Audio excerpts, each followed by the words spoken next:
જુગારનો ગણનાપાત્ર case શોધી કાઢી 21 જુગારીઓને પકડી પાડતી સુરત શહેર Godadara police incharge police inspector Shri S R. Vekariya સાહેબ નાઓએ જુગારના ગણનાપાત્ર કેસો શોધી કાઢવા સારું સૂચના આપેલ, જેથી surveillance incharge police sub inspector Shri J S. Ramanandi તથા સર્વેલન્સ સ્ટાફના માણસો સાથે પોલીસ સ્ટેશન વિસ્તારમાં પેટ્રોલિંગમાં હતા. તે દરમિયાન હેડ કોન્સ્ટેબલ સંજયભાઈ ચોથાભાઈ તથા હેડ કોન્સ્ટેબલ અલ્પેશભાઈ તળજાભાઈ નાઓને તેઓના ખાનગી અને વિશ્વાસુ બાતમીદાર દ્વારા સંયુક્ત બાતમી હકીકત આધારે રેડ કરી 21 આરોપીઓને પકડી પાડી તેઓ પાસેથી મળેલ અંગ ઝડતીના કુલ રોકડા રૂપિયા 1,29,850 તથા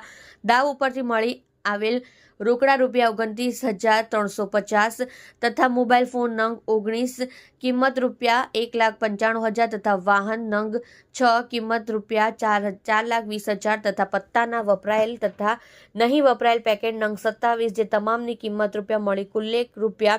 7,74,200 ની મત્તાના મુદ્દા માલ સાથે 21 આરોપીઓ અનિલ દિનકર સાઠે, મહેન્દ્ર પ્રહલાદ પાટીલ, વિજય ગમનભાઈ પાટીલ, ઈશ્વર દિનેશભાઈ પ્રજાપતિ, નીતિન રાવબા પાટીલ, હીરાલાલ સંતોષ પાટીલ અને કૃષ્ણા કોણી, મનોજ અશોક મારવાડી, જીવન સુરેશ લોનારી, પ્રવીણ મધુકર પાટીલ, શેખ મોહમ્મદ અઝરુદ્દીન, શેખ નઝરુદ્દીન, હિતેશ વિઠ્ઠલભાઈ ધરમ, રઝાઉદ્દીન, નિઝામુદ્દીન શેખ, બાબુલાલ બંસીલાલ ખટીક, હેમંત ઉર્ફે શૈલેષ, છગનભાઈ રાજપૂત, સર્વેશ